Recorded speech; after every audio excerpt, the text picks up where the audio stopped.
namticha wahiitu jira. Haati isaa jalaa duute. Abbaa qofatu hafe. Galee jaartii isaatiin har'aan booda abbaan kiyya nu waliin jiraata jedheen. Mucaan xiqqaan akaakayyuu jedhe.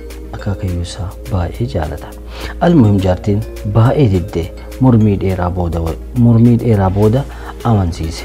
Jaarsi san booda abbaa ofii fuudhee mana isaaniitti ittiin gale. Abbaan isaa baay'ee dulloome. Wayita harkaa waa qabatu harki isaa hin hollata.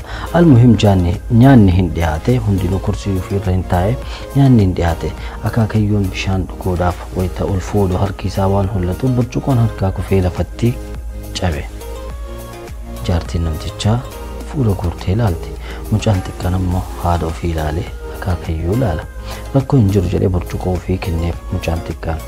Almuhim haala saniin turan. Guyyaa itti aanullee jaarsi sahanii ofitti siisa jedhee wayita ol fuudhu sosocho'ee harki isaa sahaniin lafatti harkaa kuftee sahaniin illee cabde. San booda jaartiin akkana jirti. Jaarsa ofiitiin har'aan booda laastikii wahii bituu qabda. Burcuqoo takkaa fi sahanii takka. Manguddichi bar meeshaa nu harkaa fixe jette jedhe jaarsisii. Laakiin biteetuma dhufe. Jiruun itti fufte. Haaluma saniin burcuqoon cabaa sumaa jiru amma garuu laastikii deebi'aa jira dubbiin. San booda mucaan hundi isaanii wayita guzaazatti nyaataniin arga. Akaakayyuun isaa ammoo wayita laastikiitti nyaatu kana baay'ee ittiin tolu. Mucaa xiqqaa kanatti jechuudha. Almuhim jiruun itti fuftee waggaa tokko booda manguddichi guyyaan isaa gahee boqote. Erga inni du'e booda mucaan xiqqaan sahanii akaakayyuun itti nyaatuu fi kaasaa kubbaayyaa akaakayyuun itti nyaatu fuudhee kaayate.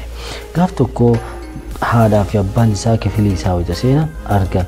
Gurbaa laastikii meeshaa laastikii maaliif as keetti jedhanii itti ka'an. Akkana jedheen beeytanii jedheen. Akaakayyuu kiyyatu itti fayyadame. Yaadannoo akaakayyuu kiyyaati saniif kaa'e.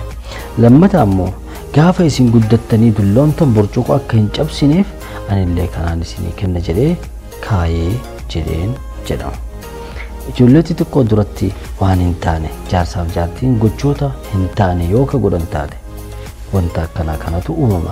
Akkasuma haadha jaarsaaf jaartiin nama guddaa tokko abbaa mucattii ta'e abbaa mucaa ta'e yoo kabajaa ka hin kennineef ka ta'u ta'e ijoolleen daa'imni naannoo san yoo ka jiraatan ta'e waan san seef godhan as keessatti. San booda waanuma saniin isinii deebi'an.